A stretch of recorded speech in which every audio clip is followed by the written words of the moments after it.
Boa noite a todos que estão me ouvindo. Aqui eu sou o Padre Marcos Maria dos Santos. Aqui já é noite em Madrid. Acabei saindo agora há pouco da igreja com a adoração ao Santíssimo até a meia-noite. E eu vou gravar esse vídeo falando sobre a celebração da Sexta-feira Santa, propriamente dita, do mistério da paixão da morte do Senhor.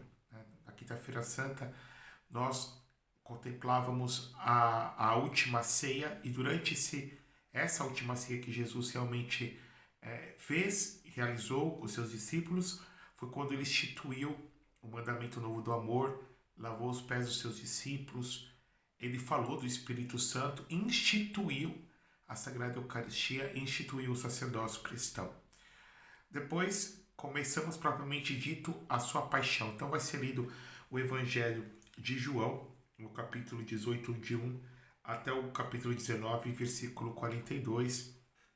Esse evangelho longo que é lido justamente em todas as paróquias, em todos os cantos das comunidades católicas do mundo inteiro. É um evangelho um pouco mais longo, mas vale a pena nós escutarmos com devoção, com amor e com emoção, né? Não só com os nossos ouvidos, mas com o nosso coração, porque fala do sofrimento daquele que é o nosso amado, daquele que deve convergir todos os nossos afetos, dirigir-se a ele todos os nossos afetos. É a morte do nosso Senhor, a morte do nosso Salvador.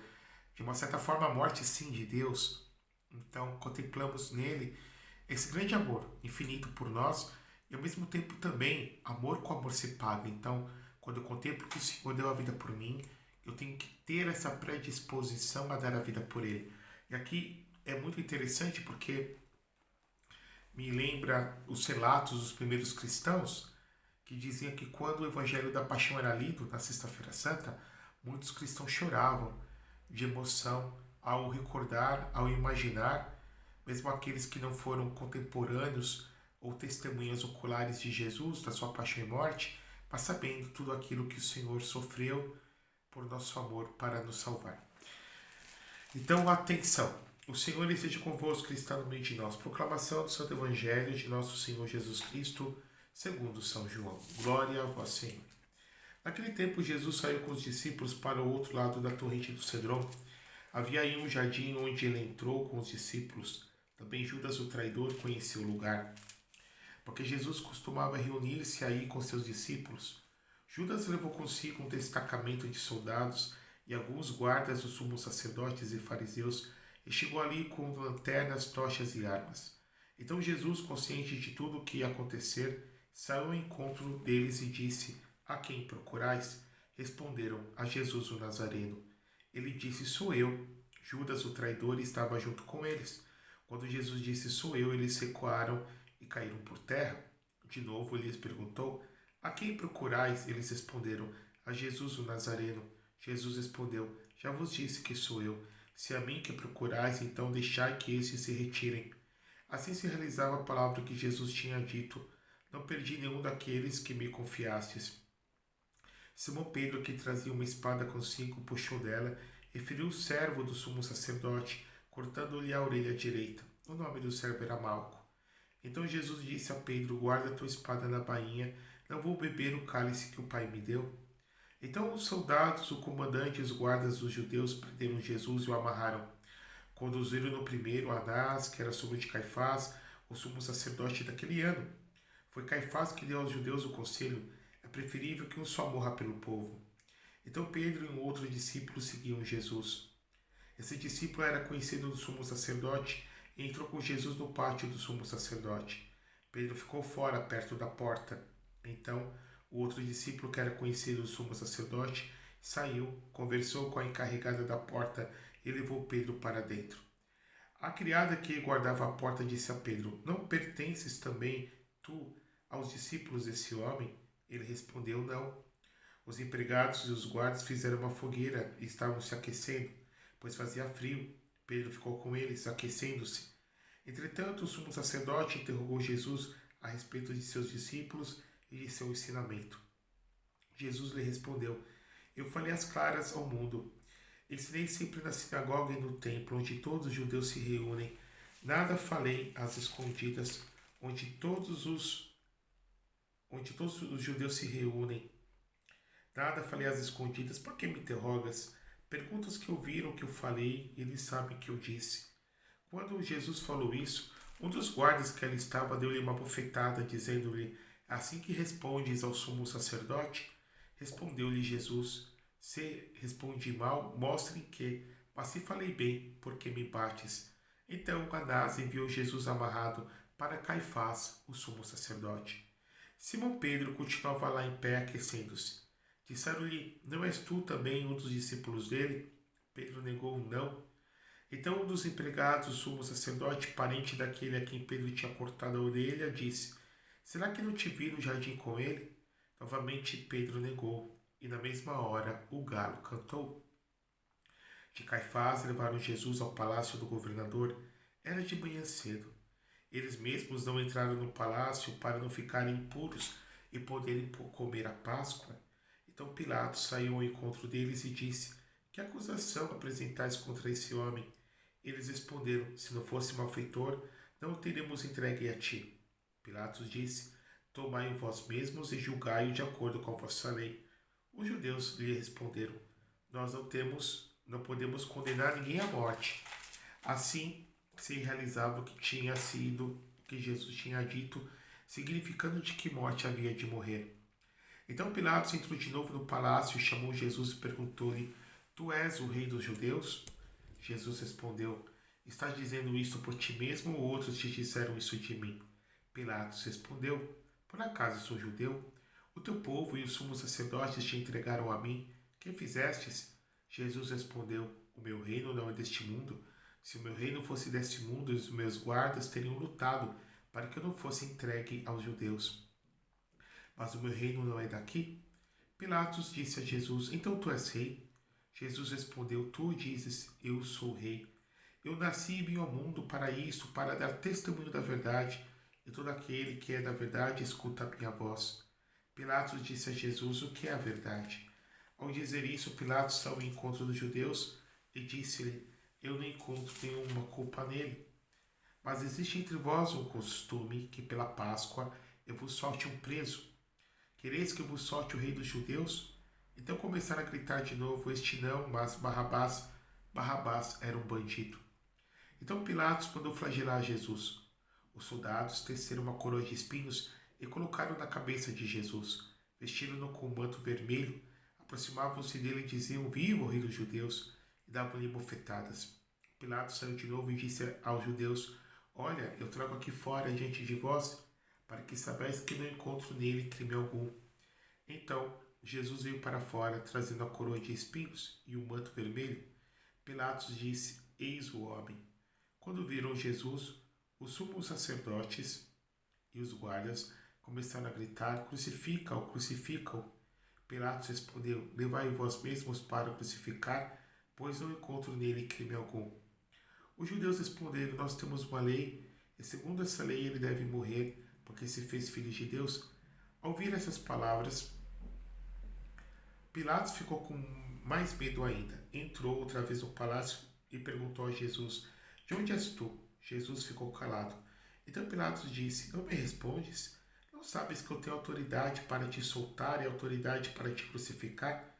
Jesus respondeu: Tu não terias autoridade alguma sobre mim se ela não te fosse dada do alto. Quem me entregou a ti, portanto, tem culpa maior. Por causa disso, Pilatos procurava soltar Jesus, mas os judeus gritavam: Se soltas este homem, não és amigo de César.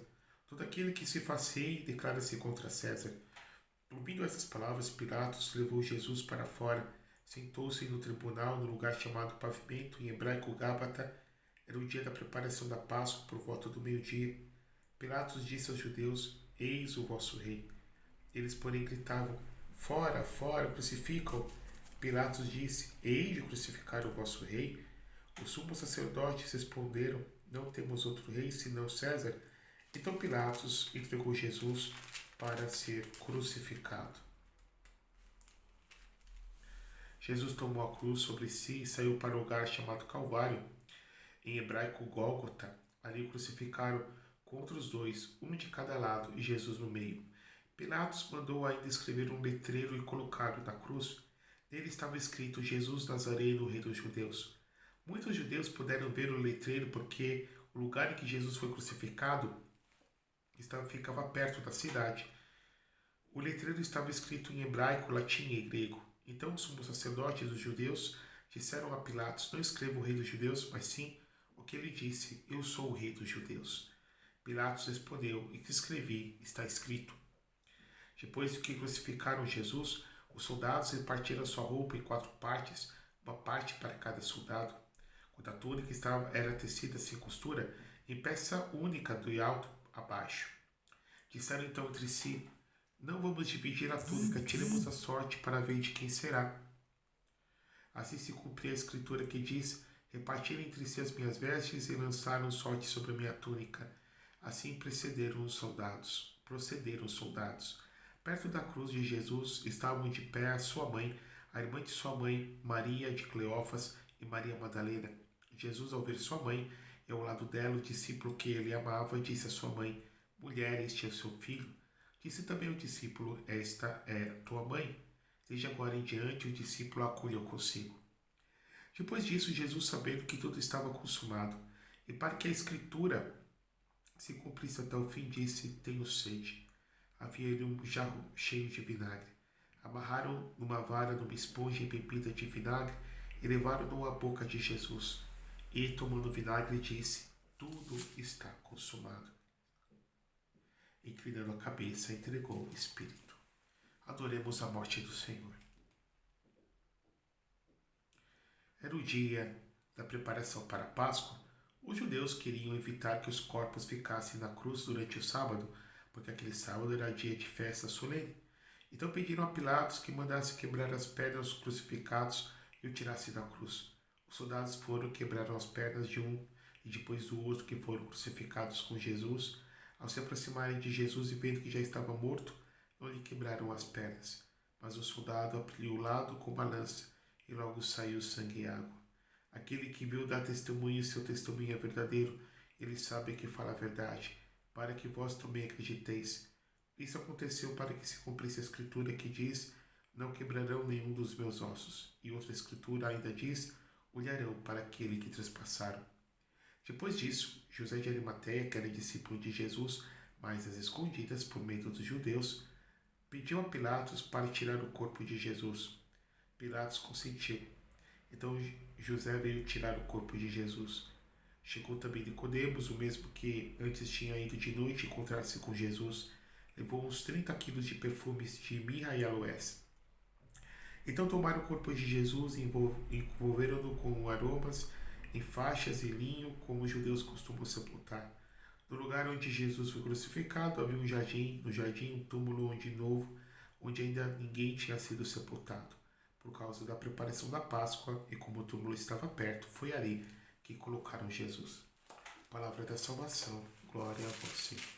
Que as palavras do Santo Evangelho perdoem os nossos pecados. Amém. Ave Maria, cheia de graça, o Senhor é convosco, bendita sois vós entre as mulheres, bendito o fruto do vosso ventre, Jesus. Santa Maria, Mãe de Deus, rogai por nós, pecadores, agora e na hora de nossa morte. Amém. Em nome do Pai, do Filho e do Espírito Santo. Amém. Nós agora há pouco escutamos o Evangelho da Paixão do Senhor. Nós entramos nesse dia solene e ao mesmo tempo um dia de luto e de adoração. Muito interessante, porque na Quinta-feira Santa, depois do momento da comunhão, da oração da pós-comunhão, oração pós-comúnio, o sacerdote, o padre, ele não dá a bênção final, mas ele desnuda toda a igreja e leva depois Nosso Senhor para um outro lugar da igreja. Aqui na Espanha chama-se monumento, né? No Brasil a gente chama de tabernáculo. Mas leva o Santíssimo para um outro lugar. E a igreja, ela entra num luto pela morte do Senhor. A igreja esposa de Jesus, portanto, ela lamenta, ela entra nesse luto adorante, nesse luto oracional, adorando a morte do Senhor. Quando nós chegamos à Sexta-feira da Paixão, é o único dia do ano que nós não temos o sacrifício da missa. Muito interessante isso. Nós temos apenas o momento da celebração da palavra em que é lida as profecias de Isaías, e também a segunda leitura nós temos a carta aos Hebreus, e é cantado o Salmo 30. E por fim é lida a paixão do Senhor. Depois de lida a paixão do Senhor, o padre vai pregar sobre esse mistério belíssimo e incomensurável que foi a morte do Senhor. E depois nós temos a adoração da cruz e a comunhão. Né? Na liturgia antiga se chamava os pré-santificados, ou seja, nós vamos comungar o corpo do Senhor que foi consagrado na Quinta-feira Santa. E aí depois as pessoas são despedidas e cada qual volta para sua casa. E boa parte das paróquias depois vão proceder com procissões, etc., com via sacra e tal. Agora, qual a importância para nós católicos da Sexta-feira Santa? Toda. Nós contemplamos a Páscoa, Jesus ressuscitado, vitorioso, mas esse Jesus, ele vence na cruz. É na cruz que ele vence. Padre Marcos, como que a gente vai entender essa vitória? Né? A própria igreja diz, vitória tu reinarás, ó cruz, né? Tu nos salvarás na cruz. Tanto que o Evangelho de João fala, o próprio Jesus diz que ele vai ser glorificado quando ele é elevado entre o céu e a terra. Na cruz, nós contemplamos o amor de Deus. Nós contemplamos o amor de Jesus para com seu Pai. Nós contemplamos o amor de Jesus para conosco, porque o termômetro do amor é o sacrifício. E o dom mais precioso que qualquer um de nós pode ter é justamente a nossa vida. Então vamos a ver, como diz aqui na Espanha, vamos a ver por que foi necessário ele morrer? Por que foi necessário? Aqui entra, meus irmãos, o grande mistério, e quando eu falo mistério, significa o seguinte, que a gente entende até certo ponto. E depois desse ponto nós nos silenciamos, nós nos calamos, nós nos colocamos de joelhos e nós adoramos, porque temos um Deus que é impossível nós entendermos Ele completamente. Até porque um Deus a qual nós pudéssemos compreender completamente seria um Deus muito pequeno, do tamanho da nossa cabeça, do tamanho do nosso cérebro, e não é o nosso caso do nosso Deus.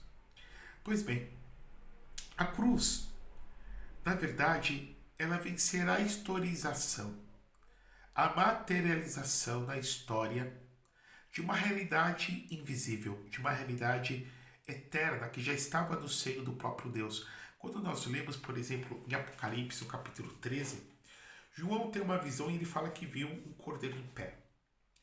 Toda vez que João fala do cordeiro, na verdade, ele faz alusão ao próprio Jesus, que estava como imolado desde a fundação, antes da fundação do mundo. Então, esse próprio mundo que nós temos viveu e já bebeu, foi criado dessa imolação, deste Deus que se autodoa, deste Deus que se autoimola para poder criar e para, uma vez criando, poder redimir a sua criação e elevá-la aos mais altos patamares. Quando nós contemplamos a cruz do Senhor, nós contemplamos essa necessidade que houve de realmente haver esse sacrifício. Ou seja, para a gente possa entender o porquê da cruz, né? Por que nós, pelo que, como nós fomos salvos, qual foi o mecanismo que Deus assim encontrou para nos salvar, né? As outras religiões, se nós vamos pegar, por exemplo, o budismo, vem dizer que este mundo material nós estamos no verdadeiro samsara, no verdadeiro círculo, né, de encarnações sucessivas em que nós expiamos culpas passadas e ao mesmo tempo nós vamos então evoluindo. Esse mesmo conceito de pagar dívidas passadas nós vamos encontrar em outras religiões, como por exemplo o kardecismo, que fala da reencarnação, que fala dessa necessidade de salvação, porém é o homem que se auto-redime.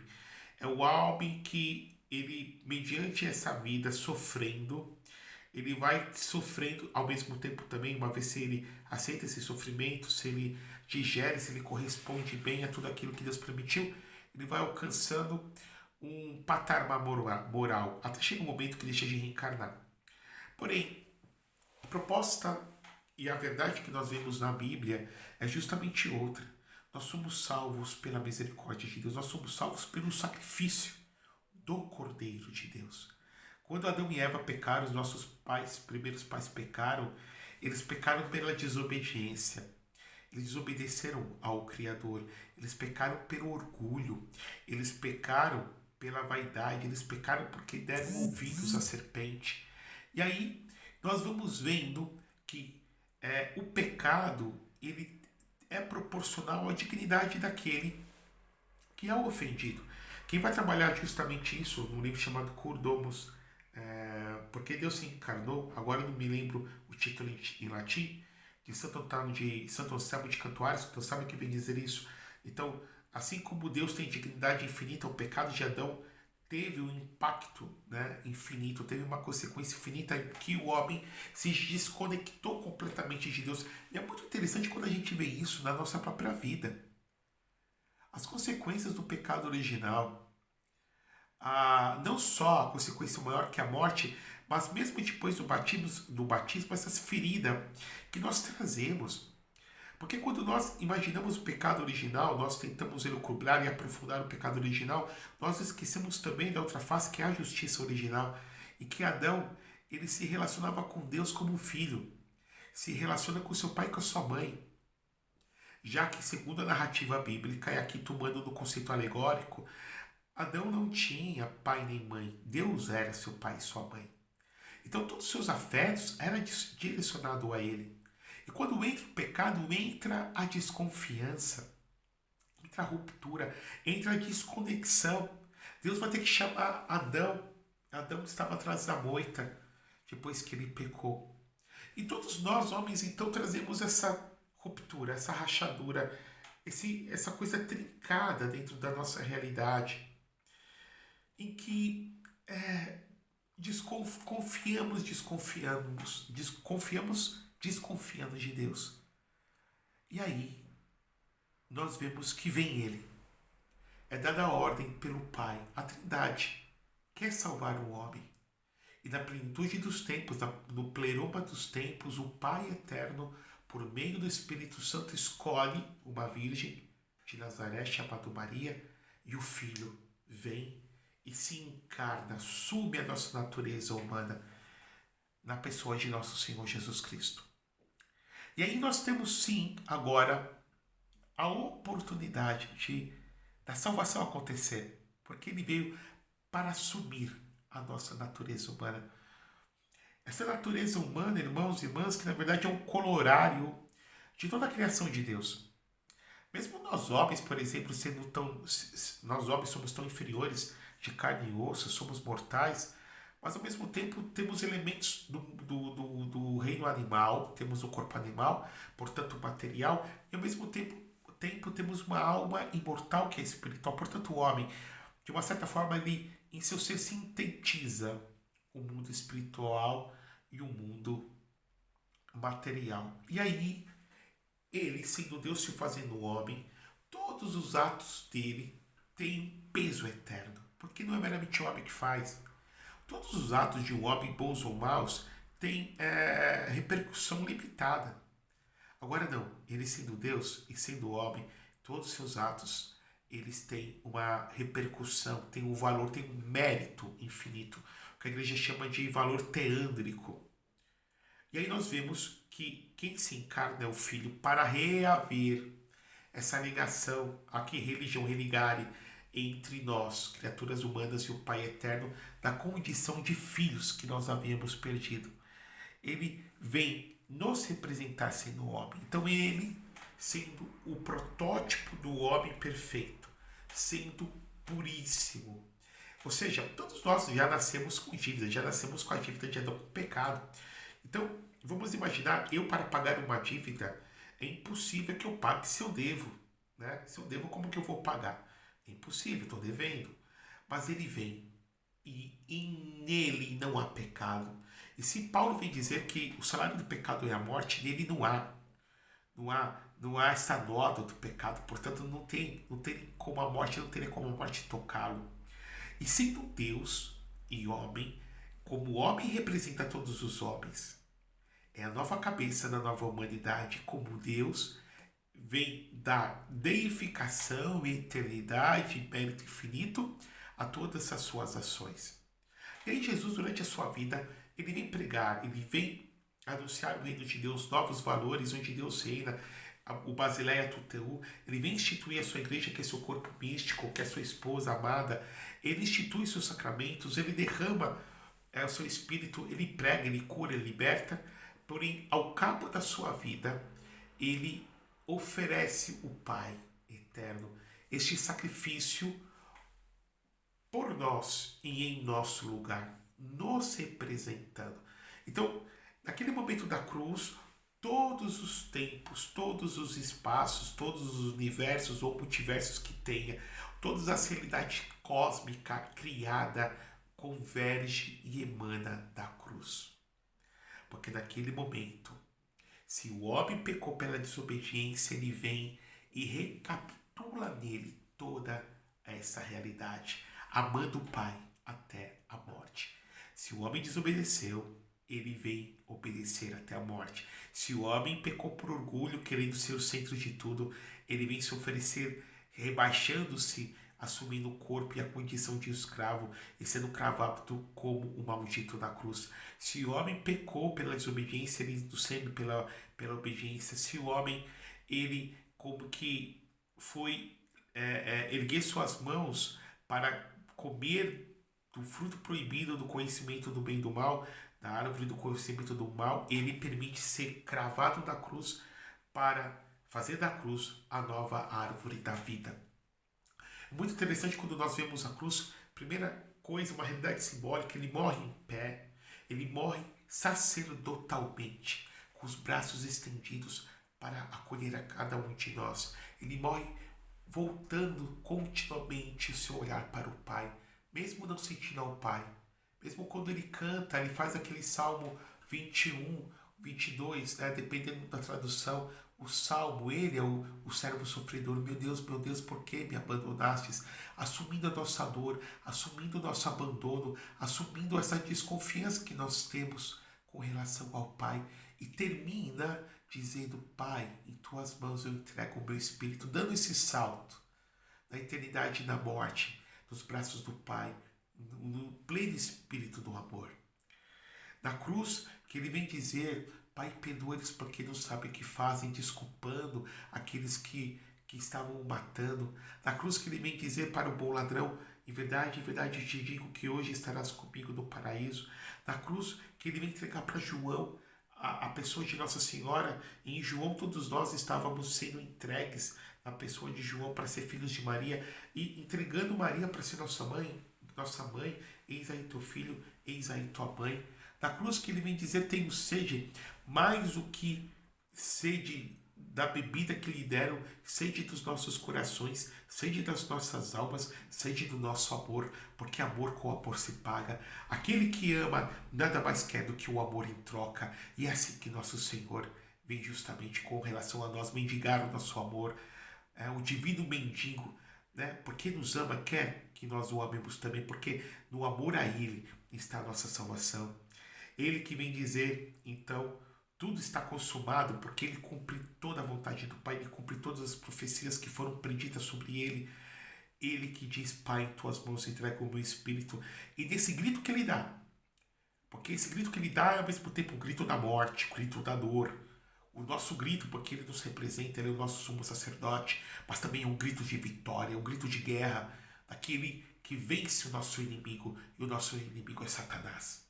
Naquele momento que Ele é crucificado e que todas as dores do mundo convergem para Ele, que Ele é o nervo exposto de toda a humanidade, naquele momento em que todo o inferno, Satanás e todos os demônios também lá estão contemplando. E aqui eu abro um parêntese. Me encanta aquilo que fala o padre Gabriel à morte, já falecido, um grande exorcista e um grande demonólogo também, o padre espanhol Antônio José Fortea, que vem dizer que os demônios têm horror da cruz, porque todos estavam naquele momento, no momento da crucificação. E quando Jesus morre, Jesus derrota o demônio, porque Jesus, ele expôs, como diz Paulo em Colossenses, principados e potestades, a vergonha explícita. Ele triunfou sobre o inferno. E até hoje o demônio, todo o inferno, tem na sua mente angélica gravada o Filho de Deus crucificado. E aquela imagem os humilha, Porque naquele momento em que eles pensavam que eles vitoriaram, que eles triunfaram sobre Deus, Deus naquele momento cumpriu a profecia que havia dito que um filho de mulher esmagaria a cabeça da serpente. Meus irmãos, minhas irmãs, quando olhamos para a cruz, nós não devemos ter pena de Jesus, dos seus sofrimentos físicos e muito mais ainda dos sofrimentos da sua alma. Mas nós devemos olhar na cruz como um troféu de vitória. Nós devemos olhar na cruz como... Porque lá na cruz ele levou nossas dores, ele levou nossos sofrimentos, ele levou nossas enfermidades, ele levou nossas culpas e nossos pecados. Naquele momento da cruz ele levou tudo sobre si. E cada vez que eu sofro, cada qual de nós sofremos esse mundo, porque este mundo é um vale de lágrimas, como diz Paulo em Colossenses, completo na minha carne o que falta a paixão de Cristo, de alguma forma misteriosa eu, como membro de Cristo, como membro dele, por meio do Espírito Santo na igreja, nas dores de cada dia, carregando minha cruz com ele, eu participo da sua paixão. Eu, como que de uma forma infinitesimal, também tenho da paixão dele na minha alma, no meu coração. Quando eu contemplo na cruz, eu contemplo a vitória de Deus, meus irmãos. Ele venceu na cruz. Ele venceu na cruz. Ele venceu na cruz. E aí que nós contemplamos essa realidade da morte. Essa morte que faz com que nós tenhamos medo, nós queremos viver, nosso instinto de sobrevivência é muito forte. Como dizia Freud, né? O instinto sexual e o instinto de sobrevivência são fortes no homem. Porém, o instinto de sobrevivência sobrepõe até mesmo o instinto de sexual, de reprodução. Então a gente sente, quando nós pensamos na morte, que é um absurdo. Nós sentimos que a morte é uma separação desse mundo, é uma morte, uma separação da alma, do meu corpo, da minha alma. A morte é a separação daqueles que eu amo. A morte é a separação da minha história terrena. Mas aí Jesus vem pela sua morte, transformar essa morte em uma porta para justamente entrarmos no céu. Entrarmos no céu.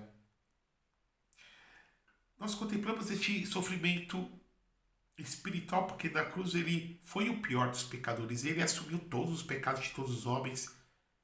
E assim, o padre vai fazer uma comparação com alguém que tem câncer, por exemplo. Quando a pessoa morre, o câncer morre com ela.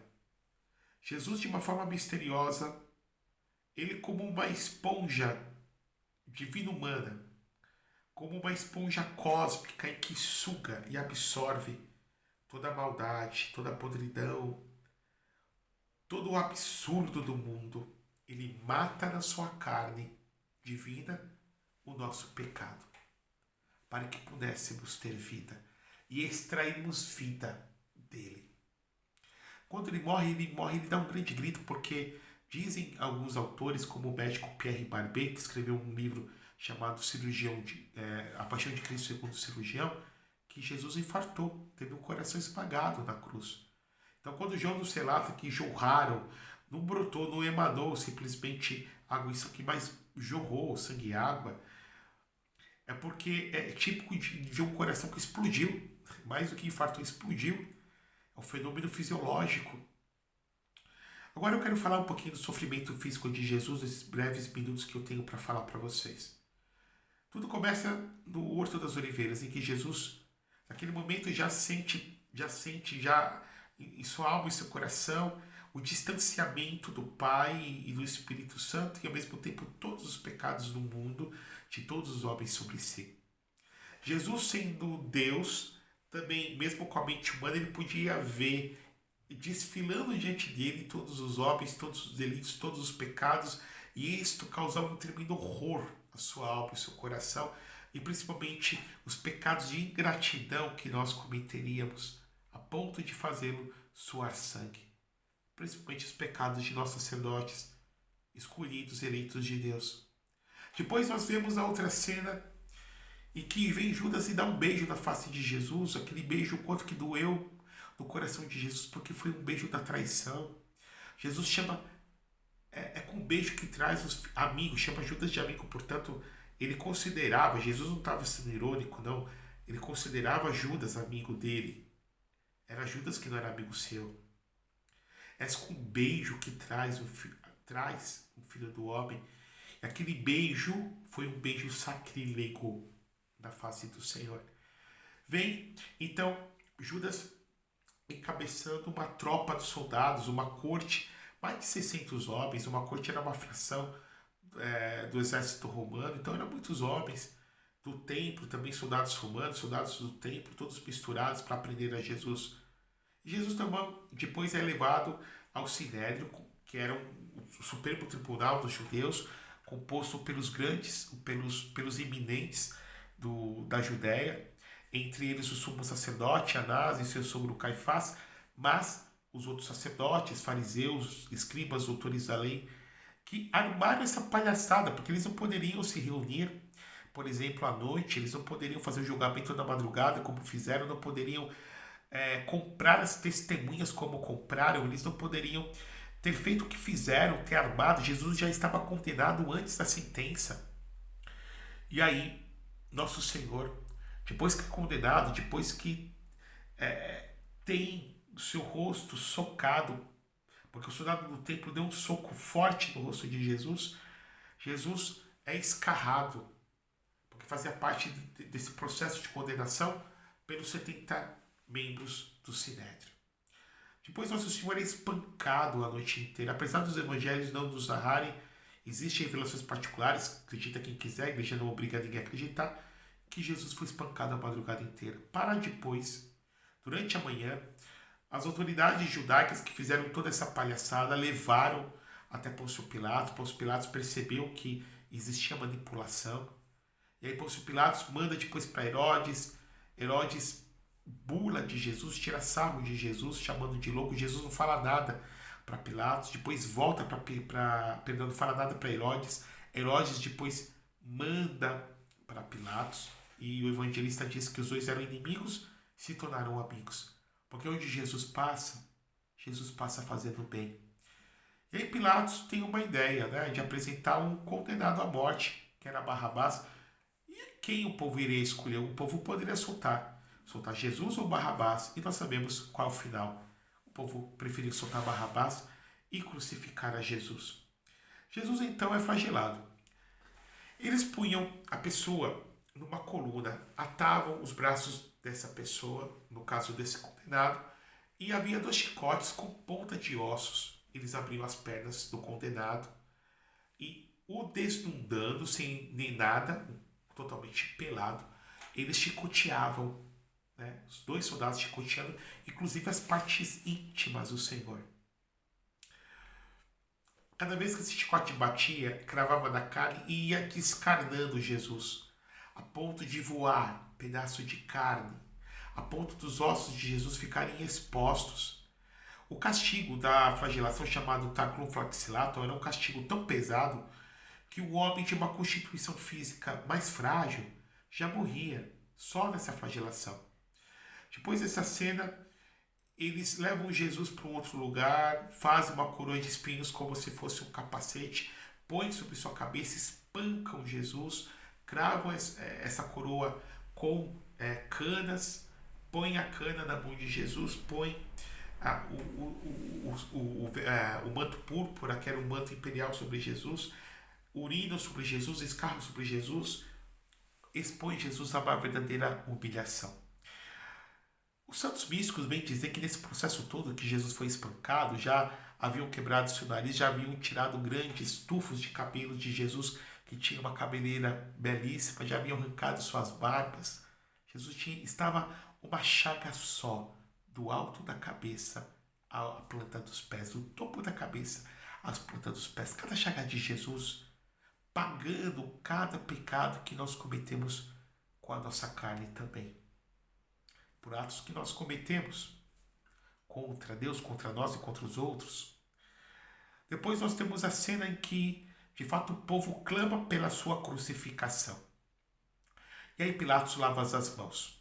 Jesus é abandonado, sente o abandono dos seus discípulos, dos seus apóstolos, sente a ingratidão daquele povo que o havia aclamado no domingo de Ramos. Quem de nós nunca sentiu cortar no coração uma traição, uma ingratidão? E Jesus, ele sentiu tudo isso. Aquele povo que durante 3 anos havia sido beneficiado com seus milagres, Gente que foi curada, que era cego e começou a enxergar, era leproso e começou e ficou limpo. Gente que foi ressuscitado, teve um filho ressuscitado por ele. Gente que viu ele andando sobre as águas, que comeu dos peixes e dos pães que ele havia multiplicado. Gente que talvez era surda e começou a escutar, cega e começou a enxergar, muda e começou a falar, lepra que ficou leprosa que ficou limpa. Essas pessoas que eu conheciam, essas pessoas que foram beneficiadas pelos seus milagres, ou que teve parentes e amigos beneficiados ou conhecidos, foram que gritaram: crucificam. Jesus que foi traído por Judas, Jesus que foi vendido por Judas, Jesus que teve Pedro, seu discípulo tão querido, Papa da nossa igreja, que o negou durante 3 vezes. Jesus que sofria vendo o sofrimento da sua Mãe Santíssima, que sofria por si. E vai Nosso Senhor carregando as cruzes às costas, durante mais ou menos 800 metros até o topo do Monte Calvário. Durante esse processo todo, sendo espancado pelos soldados, e ao mesmo tempo os soldados afastavam a turba, o populacho, que desejavam espancá-lo e matá-lo naquele momento. Nos dias, a tradição e alguns místicos, que muitas das pessoas jogavam pedras sobre Jesus, ou vasos, como pinicos com urina e fezes. Nosso Senhor que cai durante 3 vezes. Cada queda, uma ferida maior, uma dor maior, uma ferida maior que se abria do seu corpo. Caía com a cruz pesada nas suas costas, com a cabeça dolorida, toda chagada, com a coroa de espinhos. Cai ferindo seu ombro, ferindo seus joelhos, seus pés, naquele chão, naquelas ruas estreitas e pedregosas da antiga cidade santa de Jerusalém. Jesus tem a consolação e a dor de ver sua mãe. Jesus que consola as mulheres de Jerusalém, não chorai sobre vós mesmas, mas sobre vós, porque se assim fizeram com o lenho verde, quanto mais com o lenho seco. Porque dias virão e que vocês vão dizer: bem-aventuradas as mulheres que nunca deram de mamar, os peitos que nunca deram de mamar, de amamentar, e nem os ventres que nunca geraram. Bem-aventurados serão, vocês vão chegar ao momento que vocês vão dizer: monte cai sobre nós. Jesus já profetizando a ruína de Jerusalém 40 anos depois, justamente com a destruição da cidade santa e do templo de Jerusalém pelos romanos, com Vespasiano e com Tito. Enfim, Nosso Senhor tem Cirineu, que era um homem negro, e que o ajuda a carregar a cruz. Mas mal sabia Cirineu que lá estava aquele que estava ajudando o próprio Cirineu a carregar a sua própria cruz.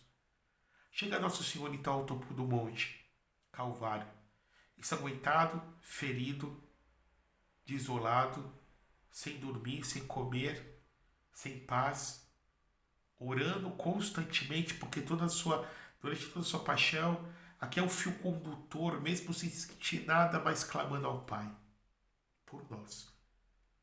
E aí Jesus é desnudado. Imaginemos, irmãos, aquele corpo ferido e aquele manto, aquele vestido, aquela túnica grudada nas feridas, enquanto os soldados puxaram, tamanha dor Nosso Senhor sentiu. Esse tipo de dor, dependendo da pessoa, por exemplo, alguém que é queimado, que tem o corpo inteiro queimado e depois coloca uma bandagem no corpo inteiro, muitos, para poder tirar as bandagens, tem que usar anestesia geral, também era a dor por conta do sistema nervoso. E Jesus sofreu essa dor de ter tirado a sua túnica grudada às feridas do seu corpo. Por fim vem o soldado e crava um cravo, mais ou menos de 17 centímetros, essa altura aqui do punho.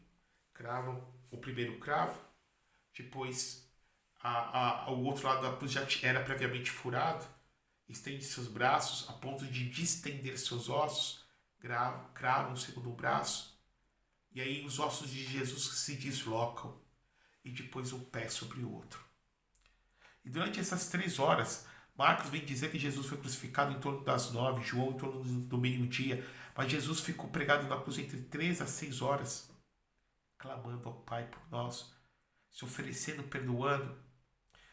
E essa dor infame, essa morte infame, ao mesmo tempo essa dor lancinante, porque ao mesmo tempo que Jesus foi crucificado nos poços, então ele puxava nessa altura, né, os seus braços, o peso recaía sobre os pés, dos pés depois sobre os braços, e esse movimento para poder respirar. E pouco a pouco o ar faltando, pouco a pouco entrando nesse processo de asfixia, a ponto depois do seu próprio coração não suportar, ele gritar e morrer. Depois que nosso Senhor morre e que o demônio é derrotado, em que Deus é glorificado, em que a própria natureza se revolta, acontece um grande terremoto. Mateus vem dizer que até mesmo os mortos ressuscitaram. Também a força da morte do Senhor, morte que nos dá vida. Um soldado, para certificar-se de que ele estava morto, né? Certificar-se do seu óbito, foi no primeiro ladrão, quebrou as pernas do primeiro, quebrou as pernas do segundo, a fim de acelerar o processo de asfixia. E quando entrou, viu Jesus, viu que já estava morto, sacou de uma lança e de baixo para cima cravou-lhe no peito, dirigindo essa lança ao seu coração, partindo o seu coração, ferindo essa chaga que até hoje, mais de 2000 anos, está aberta por nosso amor. Meus irmãos, minhas irmãs, celebremos bem esta sexta-feira da paixão do Senhor, vendo na cruz nossa vitória, o amor que Ele tem, o dever que eu tenho para com Ele de amá-lo, de dar a minha vida por Ele e de amá-lo de todo o nosso coração. Na cruz está a nossa salvação, meus irmãos, minhas irmãs. Dia de jejum, de abstinência de carne, não vamos comer carne. Vamos fazer o possível para jejuar a partir do meio-dia, um grande período até a viração do dia para o sábado santo. Que o Deus eterno, todo-poderoso, nos abençoe e nos guarde, por intercessão da Virgem Maria, Nossa Senhora das Dores, de Deus que é Pai, Filho e Espírito Santo, desça sobre vós, permaneça para sempre. Amém.